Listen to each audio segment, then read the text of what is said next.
All living beings are my parents. All living beings are my siblings. When all living beings are suffering, I fervently generate indestructible love and compassion.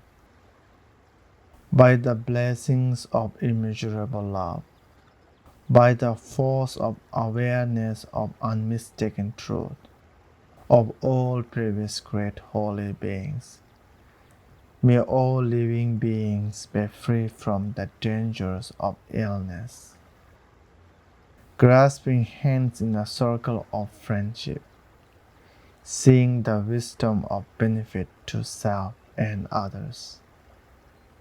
By the perfections of generosity, morality, and patience, may all living beings be free from the dangers of illness. This disease, as well as all future wars, famine, and crises, shall not arise to be named. From the smallest plant to every creature on this planet, may all be victorious over unwanted harm. We already talked about the first stanza of the prayer, which is more about importance of generating your love and compassion this time. So today we're gonna talk about second part or second stanzas, the second stanza of the prayer. What is the second stanza? First, I will read it for you.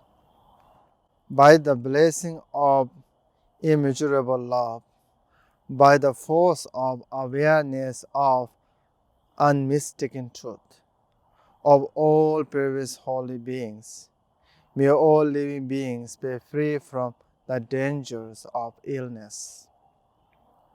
So here are a few things we have to focus. Previous holy beings and awareness of truth and immeasurable love. At the end, we will make a wish as praying. So here, when we think about love and compassion and awareness of unmistaken truth, so it's really important to not to think about only your own awareness and your own love. So that's why I try to mention here the previous holy beings. So here, when we think about previous holy beings means a living being that made a lot of benefit for living beings on this world. And it could be a religious person, it could be a non-religious person, or it could be a Buddhist or non-Buddhist, whatever. So that's why it's really important to think through love and awareness rather than a level of religions. So here, when we think about previous holy being, in generally, I was thinking about Buddha himself, a living being full of awareness, full of compassion. And then, in such as other holy being, like in Hindu tradition, they have Krishna, Bhagwan, and Moses, and Jesus, even Muhammad. All these are the great living being. who try to show the right pathway for all living beings with their own compassion. So, in that case, just think through that way. In the terms of holy beings in Buddhist practice, not only Buddha, there are other great living beings. Some will call it second Buddha, such as Nagarjuna, who has ultimate awareness and wisdom. Then Asanga, the great practitioner of love and compassion. Then we also can think through in the terms of deities, like Avalokiteshvara and Tara and Maitreya, like that. Then when we think about modern world, right, when we say awareness of, I always consider Buddha is also kind of real holy being of modern world too, because his teachings are always associating with modern situation. You also can think about Buddha, not as a founder of religion, as a wise person. Then Aristotle, Newton, Einstein, their awareness of knowing truth. Then compassion of Mahatma Gandhi, the person who brought non-violence in India during a very critical time. And then also Mother Teresa, who has full of love. Nelson Mandela, Dr. King, so forth. Just think about these holy beings. Then there are a lot of people who has not labeled as holy being or labeled as a great person in this world, is still doing a lot of great things. From leaders to a homeless person that is asking for a few coins. There are a lot of holy beings full of love and full of awareness. So when I mention here holy being, just put all those holy beings together. Then holy beings are just human beings, or deities or whatever it is. But what makes them holy being? They make holy being or special, a great people or living being by their quality, such as compassion and awareness. So here, when, in that case, not just holy being, just think about their qualities, their compassion, their awareness. Then what love or compassion here, especially where I want to talk about love rather than compassion,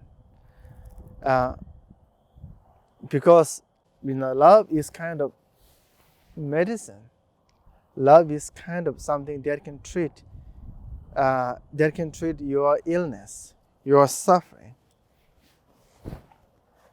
So why is really important love? There are stories in Buddha's life. A great love of one person in the village can protect whole village. There are stories of great loving king. When king have pure and the greatest love, then there's no disease, there's no famine, there's no war. So in that case, the power of love is really important this time. In the terms of meditating way, here, the first thing what we're gonna do meditation about is recalling those things. Hating each other bring us trouble. Loving each other bring us happiness and peace. So just meditate through that way. Try to recall it. Hating each other, heading toward individuals, heading toward ethnic cities, heading toward other race. Any kind of heading cause trouble. Then try to recall love as a source of cure. Just think about true loves of mothers in this world. True loves between siblings. True loves between teacher and student. True loves between friends.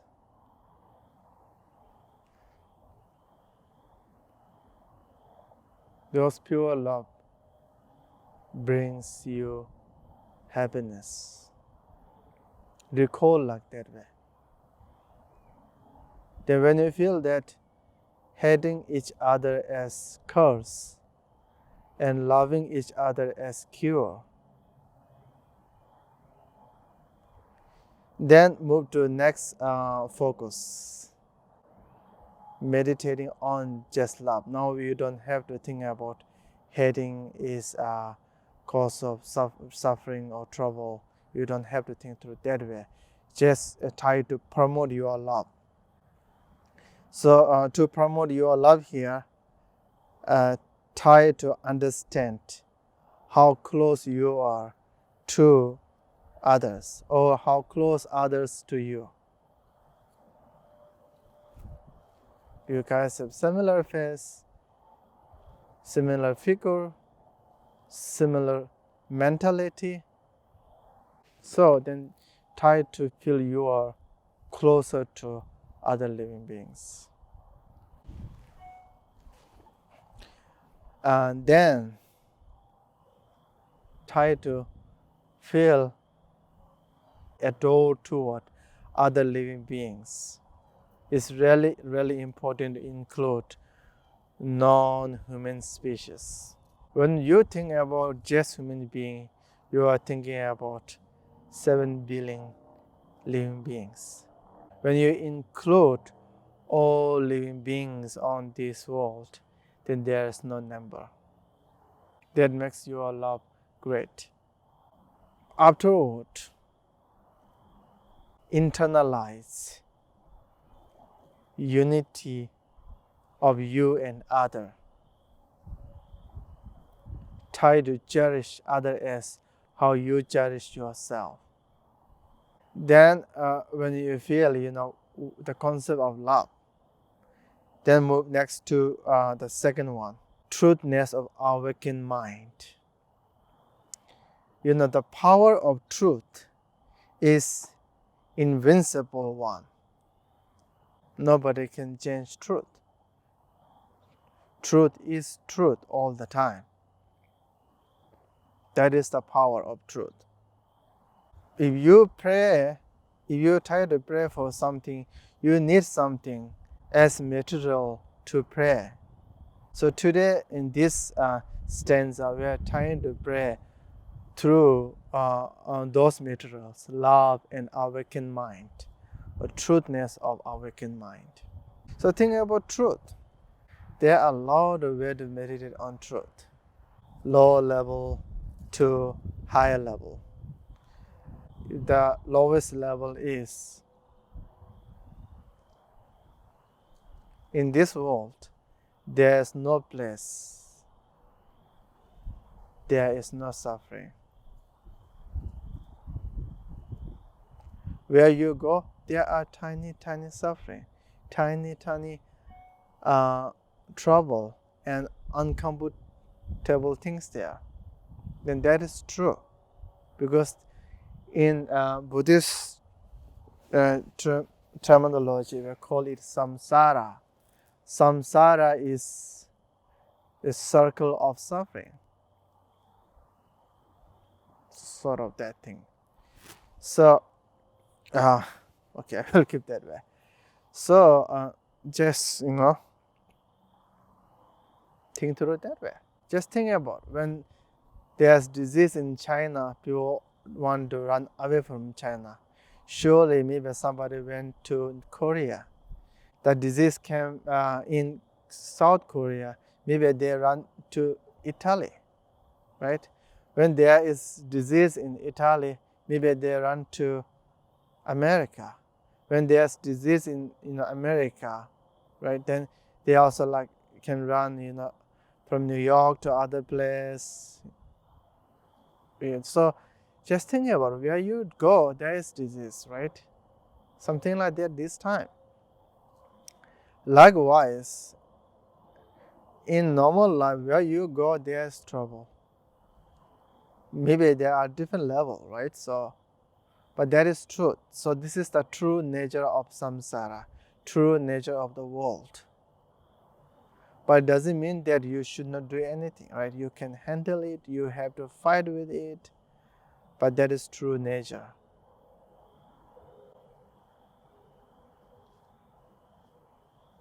That is one truth. Then impermanence, second truth. Everything will change.